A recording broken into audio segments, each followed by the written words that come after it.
una giornata importantissima per il porto di Taranto. Dopo alcuni anni di inattività il terminal contenitori ritorna a essere operativo.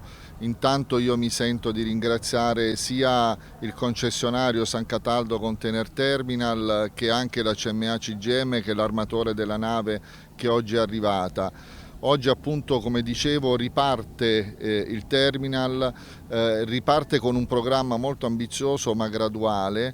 I primi lavoratori della Taranto Port Workers sono stati chiamati. Nei prossimi mesi in maniera proporzionale rispetto all'aumento del traffico saranno richiamati anche gli altri lavoratori e quindi il porto riprenderà questa funzione molto importante dell'attività commerciale, che rimetterà in moto tutto un indotto e tutta un'economia legata appunto alle professioni che operano insieme all'import-export e ai contenitori e a tutte le attività come autotrasportatori, operatori logistici, eccetera. Quindi oggi, come dicevo, siamo contenti e speriamo appunto che nei prossimi mesi tutto possa procedere al meglio e incrementare il volume di questo terminal per il rilancio del territorio. Sicuramente è una giornata importante per Ilport qui a Taranto, ma anche per la comunità.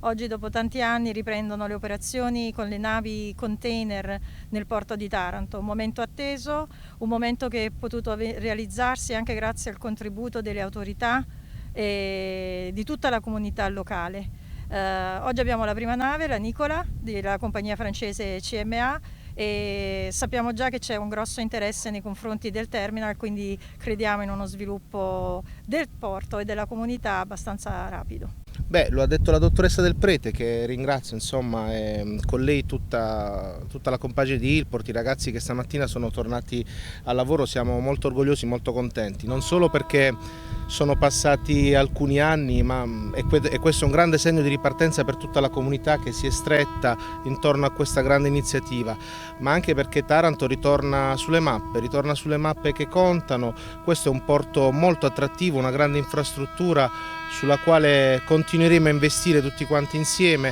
e siamo anche contenti perché, insomma, tanti ragazzi che tornano al lavoro finalmente dopo tanti anni di incertezza.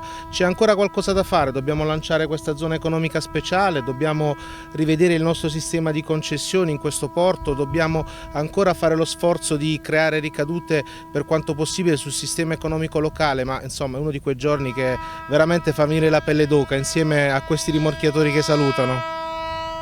È assolutamente una data storica, oserei dire, perché dopo tanto tempo di parziale inattività legata quindi alla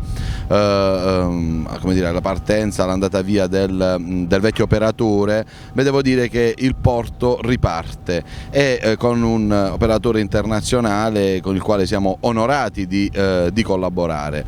Questa è solo la prima nave, quindi è un segnale importante quello che oggi viene dato. I complimenti vanno ai responsabili quindi di Ilport qui su Taranto, anche alla stessa autorità portuale, perché c'è stata una lotta contro il tempo per cercare di farli arrivare per oggi, per la prima quindicina di luglio, far arrivare qui questi container, ed è, ripeto, un segnale che il territorio stava aspettando con ansia.